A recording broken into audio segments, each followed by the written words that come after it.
Coucou tout le monde, j'espère que vous allez bien. Aujourd'hui je vous propose cette recette de ravioli chinois qui est un peu particulière parce que j'ai remplacé l'eau par du jus de carotte et du jus de chou rouge et ça fait vraiment la différence au niveau de la dégustation. On va passer aux ingrédients, donc il va nous falloir 250 g de farine de blé, un peu une pincée de sel et du coup du jus de carotte, 12,5 cl. Le jus de carotte, je l'ai fait moi-même avec un extracteur de jus et après je l'ai repassé encore au chinois pour être sûr qu'il restait vraiment plus rien. Il vous suffit juste de travailler avec un peu. On peut le faire uniquement à la main si vous voulez pas mettre le robot. La pâte est assez ferme, donc je travaille très facilement. Ensuite, on va laisser reposer le temps d'effectuer la garniture avec un torchon qui soit humide.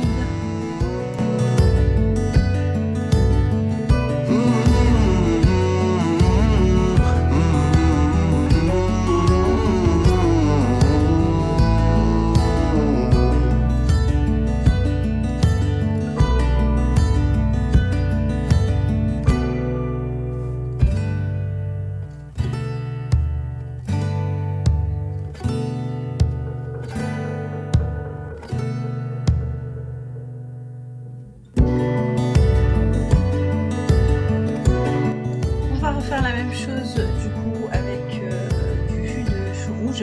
Au niveau des proportions, j'ai fait la moitié parce que je ne savais pas le goût que ça allait donner. Le chou rouge c'est assez fort, mais finalement c'était très agréable et assez doux. Ça n'a pas été très fort parce qu'après on les fait bouillir dans l'eau, donc je pense que ça perd un peu de saveur au niveau de la dureté du chou rouge.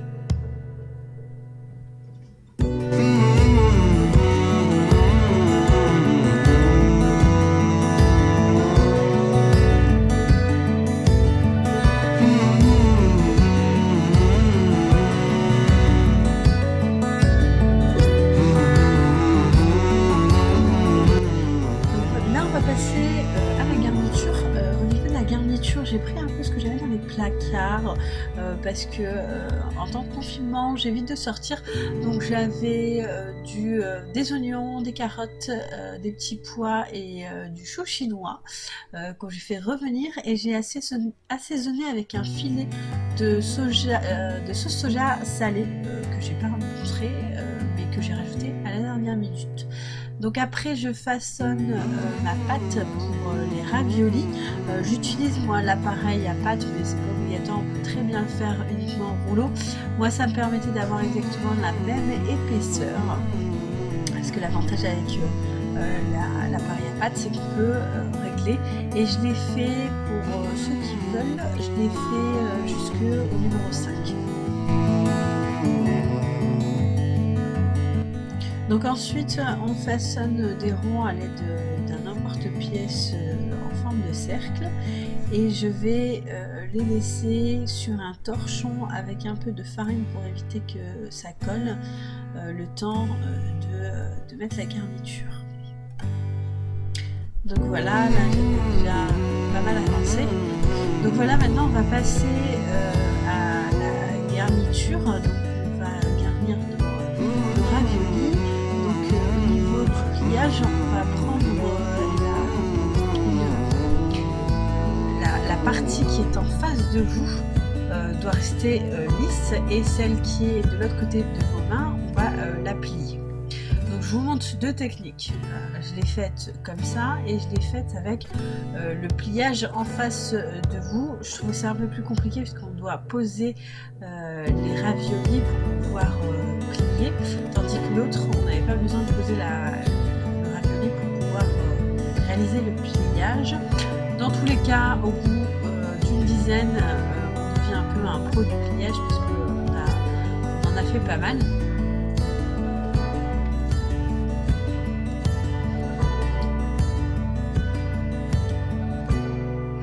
Donc là, je vous montre le résultat. Je crois que j'en ai eu, je me souviens pas très bien, mais une vingtaine à la carotte et à peu près une dizaine au chou rouge.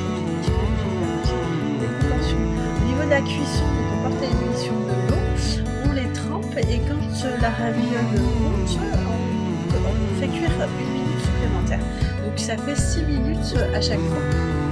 Donc j'ai pas mélangé celle que j'ai fait à la carotte et celle que j'ai fait au chou rouge, et j'ai bien fait parce que si vous voyez l'eau elle est un peu bleutée, donc je pense que ça doit quand on les plonge dans l'eau bouillante, ça doit également perdre un peu de saveur.